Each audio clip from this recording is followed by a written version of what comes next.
In this episode, we take one last glossary pass with a very specific goal. You should be able to hear a high-yield term and immediately know what it means, why it matters, and what kind of decision it points to. That instant recall is what keeps you from freezing on the exam when a question looks long and the options all sound professional. We are not trying to create perfect textbook definitions that sound impressive but feel slippery when you need them quickly.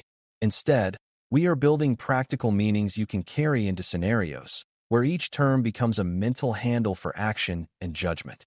To keep language consistent, the first time we mention a term with an acronym, we will expand it once, and then we will use the spaced acronym consistently after that. The goal is that by the end, these words feel like tools you can grab without hesitation. Before we continue, a quick note.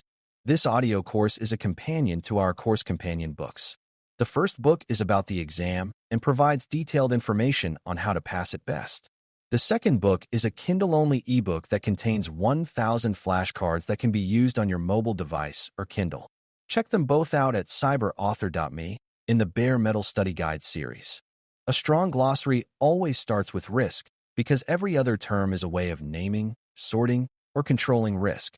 Risk is the possibility of harm or loss, paired with a reason it could happen and a sense of what it would affect in the real world. That definition matters because it prevents two common beginner mistakes, which are treating risk as a vague fear and treating risk as a problem that is already happening. If something bad is already occurring, that is an issue, and issues require containment and response, not debate about whether they are real. If something is unknown, that is uncertainty, and uncertainty becomes risk only when the unknown could plausibly cause harm if you do nothing. When you can separate risk, issue, and uncertainty quickly, you stop wasting time analyzing what should be contained immediately, and you stop rushing to contain what should be evaluated and prioritized. Once risk is clear, the next essential pair is inherent risk and residual risk, because they shape how you think about controls.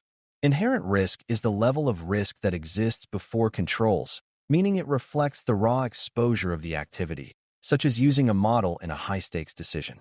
Residual risk is what remains after controls are applied, and it is the risk you are actually choosing to live with for a period of time. This distinction matters because many people speak as if controls remove risk entirely, and that mindset leads to overconfidence and overpromising. Risk acceptance is the act of deciding that residual risk is within tolerance, and it should always imply a named owner and a plan to monitor for change. Risk avoidance is the decision to not proceed with a use case because the risk is too high relative to value, and it is a valid governance outcome, not a failure. When these terms are solid, you will recognize that the question is rarely whether risk exists, but whether the residual risk is acceptable and defensible. Risk appetite is one of the most powerful governance terms because it connects values to decisions without pretending the organization can eliminate all risk. Risk appetite is the amount and type of risk an organization is willing to accept in pursuit of its goals, and it is different from risk capacity, which is the maximum risk the organization could survive. Appetite becomes practical through thresholds, meaning points where certain kinds of risk require specific actions, such as additional review, constraints, escalation, or delay. Without thresholds, appetite stays vague, and vague appetite turns into inconsistent approvals that depend on personality rather than principle.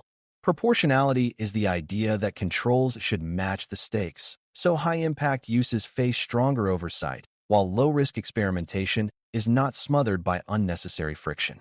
This combination of appetite, thresholds, and proportionality is how organizations move fast where they can and slow down where they must. On exam questions, these terms often signal that the best answer is the one that matches control strength to consequence rather than choosing extreme permissiveness or extreme restriction.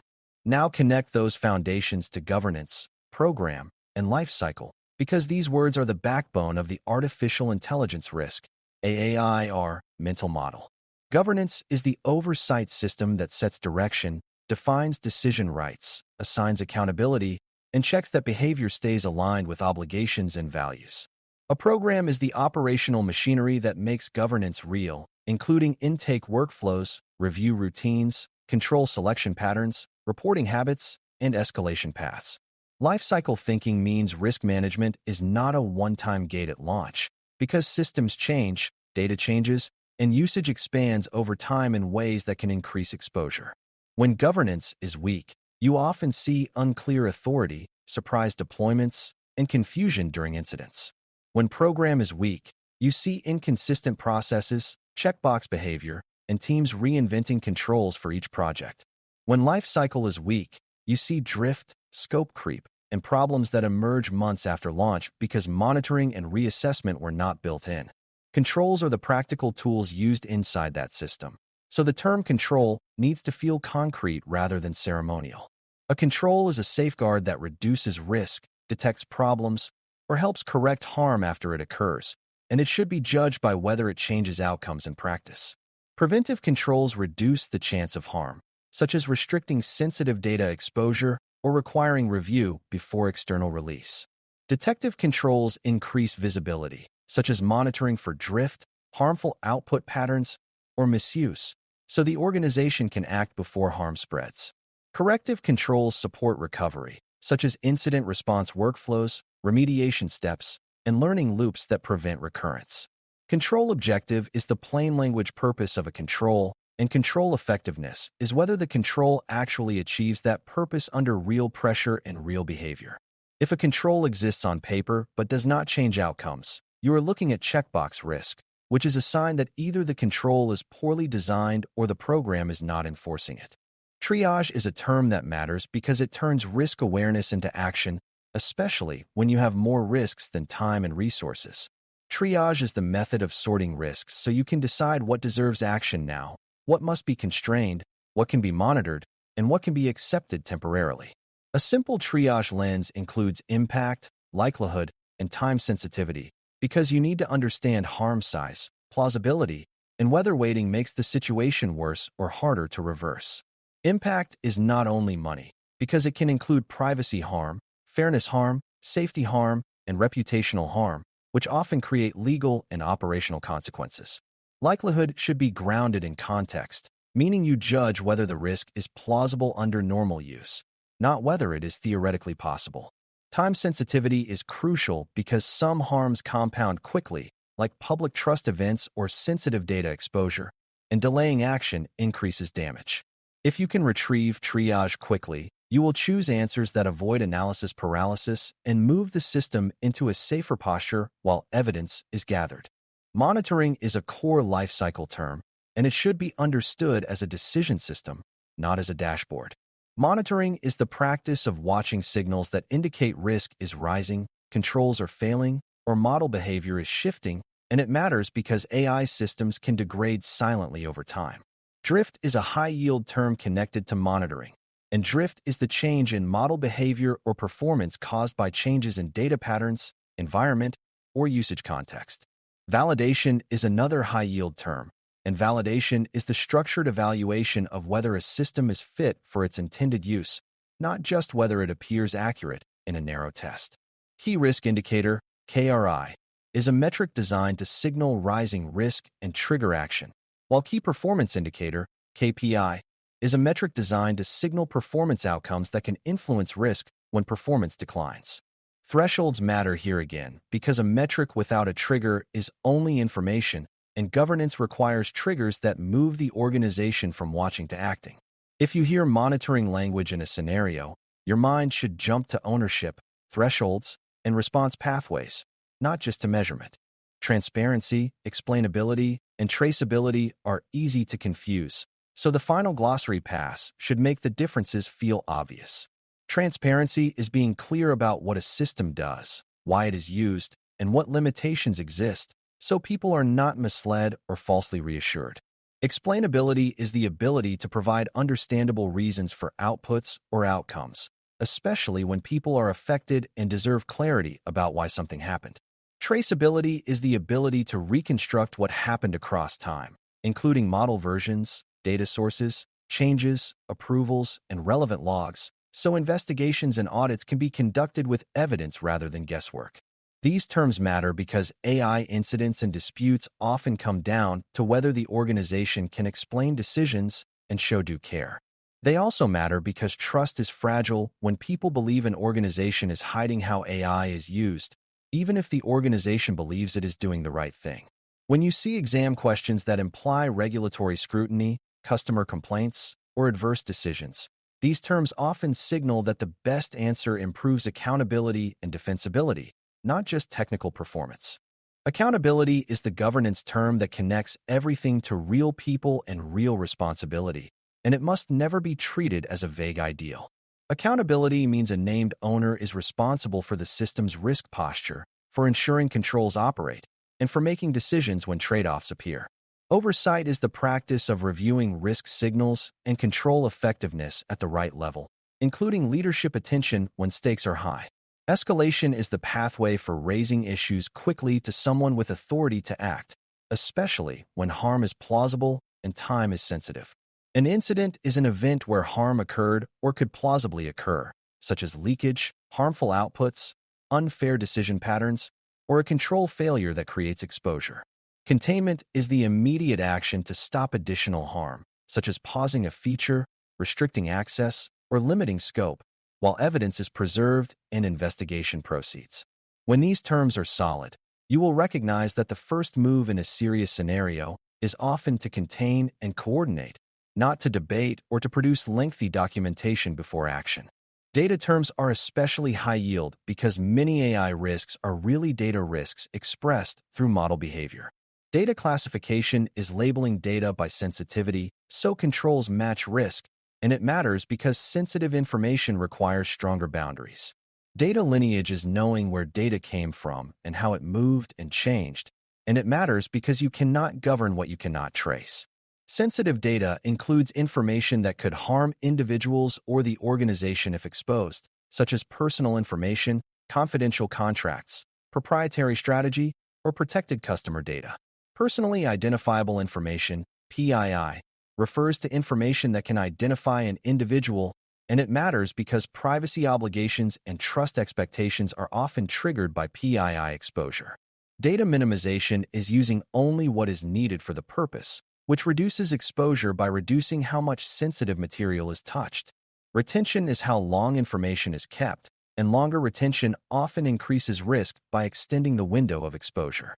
If an exam scenario involves prompts, drafts, summarization, or connected knowledge sources, your mind should immediately scan for data sensitivity, data boundaries, and whether safe alternatives exist. Leakage is one of the most consequential risk terms for generative systems, and it should trigger immediate protective thinking. Leakage means sensitive information leaves approved boundaries through user inputs, system connections, or model outputs, and it is often irreversible once shared.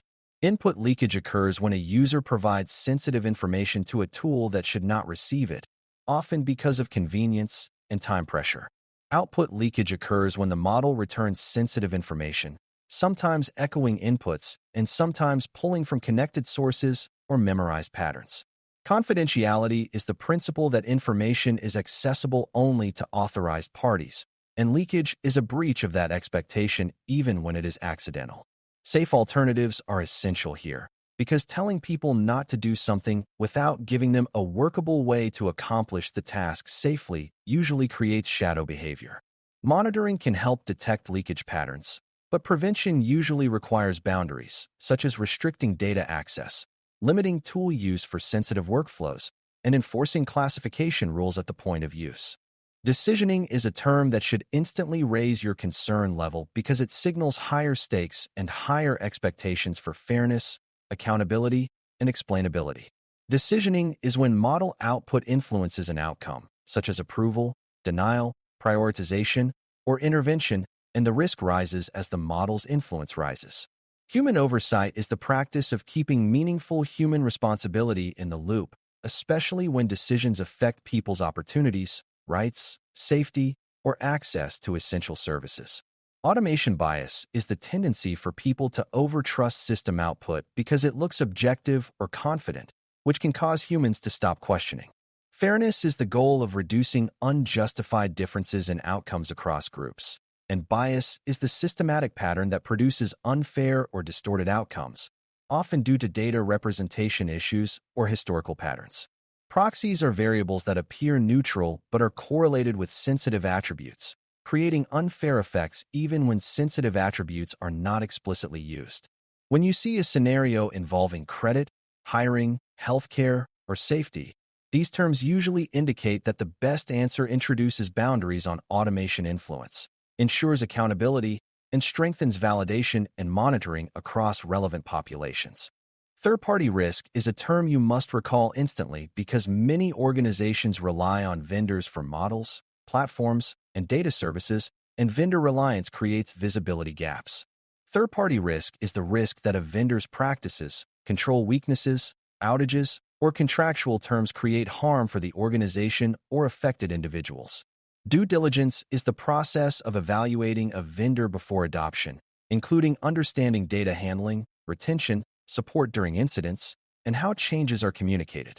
Assurance is evidence that controls exist and operate, often through structured reports, audits, or attestations, and it matters because claims without evidence can become dangerous assumptions. Contractual clarity matters because responsibilities during incidents, data rights, and liability for failures often depend on what was agreed. Service Level Agreement, SLA, matters because response and recovery depend on promised timelines and support, not just on goodwill. The most important principle is that accountability remains with the deploying organization, meaning you cannot outsource responsibility for harm by pointing to the vendor, even if the vendor supplied the model. Shadow AI is a term that signals a cultural and program problem as much as a technology problem, and it often appears when safe pathways are missing or too hard to use. Shadow AI is unapproved or unmanaged use of AI tools outside governance, often driven by convenience, unmet needs, and deadline pressure. Discovery is the process of finding where that usage exists, which tools are involved, and which workflows touch sensitive data or high-stakes decisions. Policy is important, but policy alone usually fails because people still need to accomplish work, and they will route around friction when pressure is high. Safe alternatives are the key governance move because they give people a way to get the benefit without creating hidden exposure. Culture matters here because psychological safety influences whether people admit usage early, report near misses, and ask for guidance. When an exam scenario shows hidden use, inconsistent tool adoption, or leadership unaware of AI usage, the best answer often combines discovery, clear boundaries, and workable alternatives rather than relying on punishment or blanket bans that drive the behavior deeper underground. As we close this final glossary pass, the most important outcome is that you hear the terms and immediately know what kind of action they imply in a scenario. Risk and triage should push you toward impact-aware decisions rather than endless analysis, especially when harms are irreversible or time-sensitive. Governance, program, and lifecycle should remind you that safe AI use is a system, not a one-time approval, and that controls must be enforceable, measurable, and owned. Monitoring, drift, validation, KRI, and KPI should trigger thinking about thresholds, response, and continuous oversight rather than decorative dashboards. Transparency, explainability, and traceability should prompt defensibility and trust thinking when decisions are challenged or incidents occur. Leakage, data classification, PII, and safe alternatives should activate protective boundaries that reduce exposure quickly. Decisioning, fairness, bias, and human oversight should elevate accountability and proportional controls when people's outcomes are on the line. Third-party risk and shadow AI should remind you that responsibility cannot be outsourced and that governance must match real behavior under pressure. Thanks for listening. For more audio courses, daily newsletters, and more, please visit BareMetalCyber.com.